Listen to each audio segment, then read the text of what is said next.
પાટલોડિયામાં વરસાદના સમાચાર છે। ચાણક્યપુરી વંદે માતરમ સોસાયટીમાં પણ વરસાદ થઈ રહ્યો છે।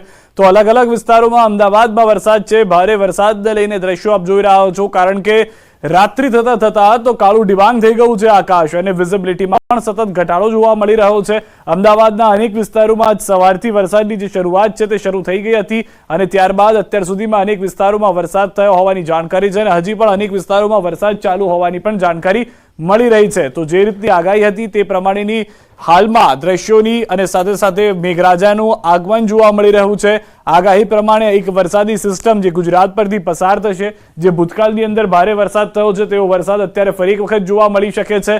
ન્યૂઝ 18 સંવાદદાતા ગ્રાઉન્ડ ઝીરો પર છે, તેમની સાથે પણ જઈશું, તેમની પાસેથી પણ માહિતી મેળવવાનો પ્રયાસ કરીશું। ટૂંક સમયમાં તેઓ પણ જણાવશે। ન્યૂઝ 18 સંવાદદાતા નવીન જોડાઈ ગયા છે અમારી સાથે, અને નવીનની સાથે સીધા કનેક્ટ કરીએ। નવીન, જે રીતના દ્રશ્યો જોવા મળી રહ્યા છે, ભારે પવન અને ભારે વરસાદ અમદાવાદમાં, સિદ્ધાર્થ, અમદાવાદમાં જે રીતે આગાહી આપવામાં આવી હતી કે અમદાવાદમાં ભારેથી ભારે વરસાદ જે છે તે 2 દિવસમાં પડી શકે છે, અને તે આગાહી સાચી પડી રહી હોય એ પ્રકારના દ્રશ્યો હાલ અમદાવાદમાં જોવા મળી રહ્યા છે। અમદાવાદમાં અત્યારે ભારે પવન સાથે જે રીતે વરસાદ પોતાનું રુદ્ર સ્વરૂપ ધારણ કર્યું છે, અને ક્યાંક ને ક્યાંક જે રીતે કાળા વાદળો જે ઘેરાયા છે તે ક્યાંક ને ક્યાંક ખૂબ જ હજી પણ આ વરસાદ જે છે સતત પડી શકે એ પ્રકારના એંધાર દેખાઈ રહ્યા છે। હવામાન વિભાગ દ્વારા જે આગાહી કરવામાં આવી હતી કે 2 દિવસ જે છે તે ગુજરાતના અમુક જિલ્લાઓ જે છે જેમાં વધુ વરસાદ પડી શકે છે, અને ખૂબ જ વધુ તીવ્ર એટલે ભારેથી અતિ ભારે વરસાદની જે આગાહી આપવામાં આવી હતી તે અનુસંધાને જે પ્રકારે જ અત્યારે અમદાવાદના વિવિધ વિસ્તારોની અંદર કાળા વાદળો જે છવાયા છે, અને સાથોસાથ ભારે પવન સાથે જે છે વરસાદ જે છે તે અવિરત પડી રહ્યું છે। ક્યાંક ને ક્યાંક વાત કરીએ તો વિઝિબિલિટી પણ ખૂબ જ ઓછી થઈ ગઈ, જેના કારણે અત્યારે કરીબન 5 વાગ્યાનો સમય છે, અને ત્યારે જ લોકોને પોતાની જે વાહનો છે તેની અંદર લાઇટ જે છે તે ચાલુ કરવાની ફરજ પણ પડી રહી છે, કારણ કે વિઝિબિલિટી ખૂબ જ ઓછી થઈ રહી છે, અને જે વાદળ જે છવાયા છે કાળા વાદળ, જેના કારણે અંધાર પણ છવાઈ ગયું હોય એ પ્રકારના દ્રશ્યો હાલ અમદાવાદમાં જોવા મળી રહ્યા છે। માત્ર કોઈ અમુક વિસ્તારની પરંતુ મોટાભાગના વિસ્તારની અંદર અમદાવાદમાં જે વરસાદ છે તે ધોધમાર પડી રહ્યો છે, અને જે રીતે આગાહી પ્રમાણે જ આ વરસાદ પડી રહ્યો એ પ્રકારના હાલ દ્રશ્યો જોવા મળી રહ્યા છે। એટલે કહી શકાય કે જો આ પ્રકારે વરસાદ વરસશે તો ક્યાંક ને ક્યાંક અત્યારે જે લોકોને ઘરે જવાનો સમય હોય છે 5 થી 7નો, તેમાં લોકોને તકલીફનો સામનો પણ કરવો પડી શકે છે, કારણ કે વરસાદના કારણે સામાન્ય રીતે ટ્રાફિકની સમસ્યા છે તે પણ જોવા મળતી હોય છે। એટલે વરસાદ ત્યારે શરૂઆત છે, અને હવે વરસાદ કેટલા કલાક સુધી આ પ્રકારે વરસે છે તે પણ ખૂબ જ જોવાનું એક વાત છે। જી આભાર નવીન, સમગ્ર માહિતી બદલ। તો સાંજનો સમય થતા અનેક વિસ્તારોમાં વરસાદ છે, સાંજે અનેક વિસ્તારોમાં હજી પણ વરસાદને લઈને જાણકારી મળી રહી છે, અને જે રીતે નવીને પણ જણાવ્યું કે કેટલાક વિસ્તારોમાં જો ભારે વરસાદ રહેશે તો જળજમાવની પણ પરિસ્થિતિ થઈ શકે છે।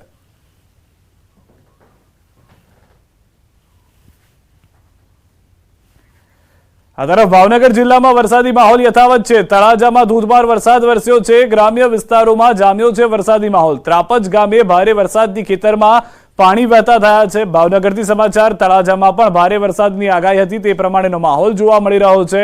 ભાવનગરમાં ચોમાસુ ઓગસ્ટમાં પણ નમતું જોખવા તૈયાર ના હોય તે પ્રમાણેના દ્રશ્યો એક બાદ એક જોવા મળી રહ્યા છે। અનેક એવા વિસ્તારો કે જ્યાં આગળ ભારે વરસાદને કારણે નદીઓ જીવંત થઈ ગઈ છે, જ્યાં આગળ વરસાદે વિરામ લીધો, ખેડૂતો ચિંતામાં હતા, ત્યાં ફરી એક વખત વરસાદનું આગમન થઈ ગયું છે। તો ભાવનગર શહેર અને ગ્રામ્ય વિસ્તારમાં વરસાદ, અલંગ, મણાર, કઠવા સહિતના ગામમાં વરસાદ થઈ રહ્યો છે।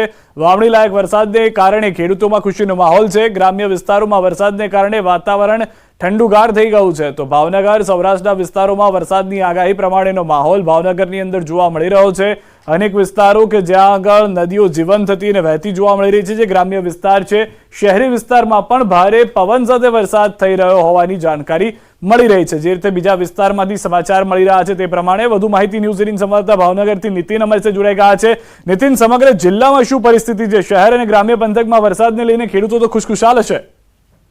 ચોક્કસ વાત કરીએ તો ભાવનગર શહેર સહિત જે પંથકના જે ગ્રામ્ય વિસ્તારો છે તેમાં બપોર બાદ જે વરસાદી વાતાવરણ છે એનું માહોલ સર્જાયો હતો। ત્યારે વાત કરીએ તો શહેરમાં થોડા સમય માટે સારા વરસાદી ઝાપટા રહ્યા।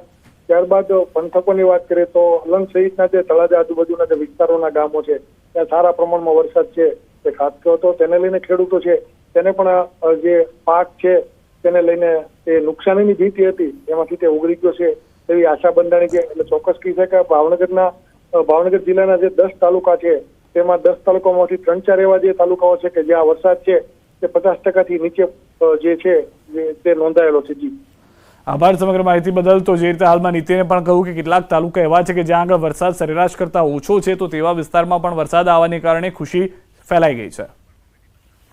તો અમદાવાદના દ્રશ્યો ફરી એક વખત અમે આપને બતાવી રહ્યા છે. અમદાવાદમાં જે રીતે સતત અને ધોધમાર વરસાદ વરસી રહ્યો છે, અનેક વિસ્તારોમાં વિઝિબિલિટીમાં પણ ઘટાડો થઈ ગયો છે. ઇસ્કોન 4 રસ્તાથી ન્યૂઝ 18 સંવાદદાતા પણ અમારી સાથે જોડાઈ ગયા છે અને ગૌતમ પાસે સીધા જઈએ, કારણ કે ગૌતમ, જે રીતની પરિસ્થિતિ ટૂંક સમય પહેલા નવીન જણાવી રહ્યા હતા તે પ્રમાણે હવે સાર્વત્રિક વરસાદ હોય તેવું લાગી રહ્યું છે. ભારે પવન સાથે વરસાદ અને વિઝિબિલિટીમાં સતત ઘટાડો.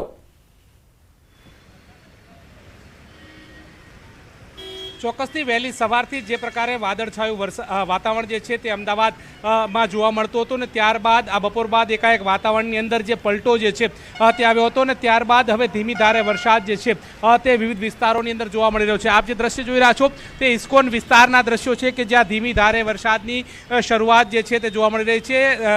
ઠેર ઠેર અમદાવાદમાં વિવિધ સ્થળોએ ઝાપટા પડ્યા છે, પરંતુ અત્યારે હાલ વરસાદ જે છે તે ઇસ્કોન સહિતના વિસ્તારોની અંદર જોવા મળી રહ્યો છે. સાયક્લોનિક જે સિસ્ટમ જે છે તે સક્રિય થવાના કારણે હવામાન વિભાગે પણ વરસાદની આશંકા જે છે તે વ્યક્ત કરવામાં આવી હતી. દક્ષિણ ગુજરાત હોય કે મધ્ય ગુજરાત હોય, ત્યાં તમામ વિસ્તારોની અંદર વરસાદની આગાહી હવામાન વિભાગે વ્યક્ત કરી હતી. અમદાવાદમાં પણ ભારેથી હળવા વરસાદની આગાહી જે છે તે વ્યક્ત કરવામાં આવી હતી, અને જે અનુસંધાને અમદાવાદમાં પણ વરસાદ જે છે તે વરસી રહ્યો છે. ઇસ્કોન હોય, પ્રહલાદનગર વિસ્તાર હોય કે ગોતા વિસ્તાર હોય, ત્યાં સમગ્ર વિસ્તારની અંદર વરસાદ જે છે તે વરસી રહ્યો છે. વરસાદના કારણે જે જોઈ રહ્યા છો કે વાદળછાયું વાતાવરણ જે છે તે પણ જોવાઈ રહ્યું છે. સાંજ ઢળતી જે છે તેના અનુસંધાને પણ જે કહી શકાય કે જે પ્રમાણે જે વાદળછાયું વાતાવરણ હતું અને ત્યારબાદ અંધારપટ છવાઈ ગયો હોય તે પ્રકારનો માહોલ જે છે તે અમદાવાદમાં જોવા મળતો હતો. અમદાવાદમાં પણ વરસાદ જે છે તે સક્રિય થવાના કારણે વાહન ચાલકોને લાઇટ ચાલુ કરી અને વાહન પસાર કરવાની પણ નોબત જે છે તે આવી રહી છે. સિદ્ધાર્થ. આભાર ગૌતમ. તો હાલમાં પરિસ્થિતિ એ છે કે લોકો ઘરે જવા નીકળી રહ્યા છે, ઓફિસથી પરત ફરતા હશે, ને એ દરમિયાન ભારે વરસાદને કારણે ટ્રાફિક જામ સહિતની અનેક હાલાકીનો સામનો અમદાવાદની જનતાએ કરવો પડશે, અમદાવાદના લોકોએ કરવો પડશે. જે રીતે ગૌતમે પણ જણાવ્યું છે કે વિઝિબિલિટીમાં ઘટાડો થઈ ગયો છે અને તેના કારણે લોકોને તકલીફ પણ પડશે. પરંતુ હાલમાં અમદાવાદમાં ભારે વરસાદની શરૂઆત, જે સવારથી વરસાદ જોવા મળતો હતો, જે માહોલ હતો તે રાત થતા જાણે એકદમ તોફાની થઈ ગયો હોય તે પ્રમાણેના દ્રશ્યો પણ અમદાવાદમાં જોવા મળી રહ્યા છે. અનેક એવા વિસ્તારો છે કે જ્યાં આગળ ભારે વરસાદ થઈ રહ્યો છે, ભારે પવન સાથે વરસાદ વરસી રહ્યો છે અને વિઝિબિલિટીમાં પણ સતત ઘટાડો જોવા મળી રહ્યો છે.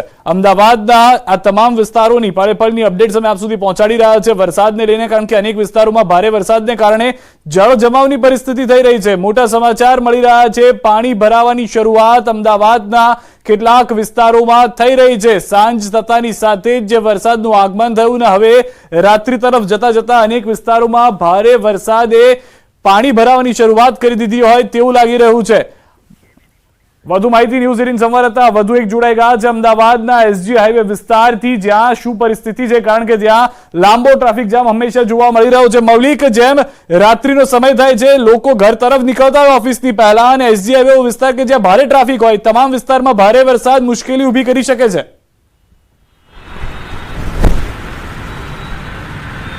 સિદ્ધાર્થ, ચોક્કસથી હવામાન વિભાગે પણ આગામી 2 દિવસમાં ભારેથી અતિભારે વરસાદની આગાહી કરી છે.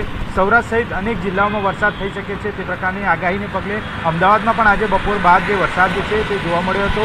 અત્યારે હાલ અમદાવાદની વાત કરીએ તો અમદાવાદમાં પીક અવર્સના ટાઈમે, એટલે કે સાંજના સમયે લોકો નોકરિયાત વર્ગ હોય કે અન્ય કોઈ તેઓ ઘર તરફ જતા હોય ત્યારે વાહનોનો જે ટ્રાફિક છે તે ખૂબ જ થતો હોય છે, અને તેના જ કારણે ક્યાંક વરસાદ જે છે તે નડતો હોય છે. દ્રશ્યો બતાવવાનો પ્રયત્ન કરીશ. અત્યારે હાલ જે વરસાદ જે છે તે વરસાદને પગલે લોકો પોતાના ઘર તરફ વળી રહ્યા છે, પરંતુ ત્યાં ટ્રાફિકની સમસ્યા જે છે તે પણ અત્યારે હાલ શરૂ થઈ ગઈ છે. અમુક નીચાણવાળા વિસ્તારો જે કહી શકાય કે નીચાણવાળા વિસ્તારોમાં પાણી ભરાવાની શરૂઆતની સમસ્યા પણ છે. સાથે સાથે વાહન ચાલકો જે છે તે પણ હવે ટ્રાફિકની સમસ્યાનો સામનો કરવો પડતો હોય તેવા પ્રકારના દ્રશ્યો જે છે તે એસજી હાઈવે ઉપર અત્યારે હાલ જોવા મળી રહ્યા છે. વરસાદ આમ સામાન્ય છે, પરંતુ ક્યાંક ને ક્યાંક તેના લીધે પાણી ભરાવાની સ્થિતિ જે છે તેનું પણ નિર્માણ થયું છે. આપ દ્રશ્યો જોઈ શકો છો ઇસ્કોન બ્રિજ પાસેના. ઇસ્કોન બ્રિજની નીચે જે સર્વિસ રોડ છે ત્યાં સર્વિસ રોડે સામાન્ય પાણી જે છે તે ભરાવાની શરૂઆત થઈ ચૂકી છે. બેરિકેડિંગ લગાવી દેવામાં આવે છે જેથી કરીને લોકો પાણીમાંથી પસાર ના થાય અને કોઈ પ્રકારના ખાડા ખાબોચિયા હોય તો ત્યાંથી તેઓ અકસ્માત જે છે તે અકસ્માતનો ભોગ ના બને. મહત્વનું છે કે વરસાદ જે છે તે હજી પણ એકાદ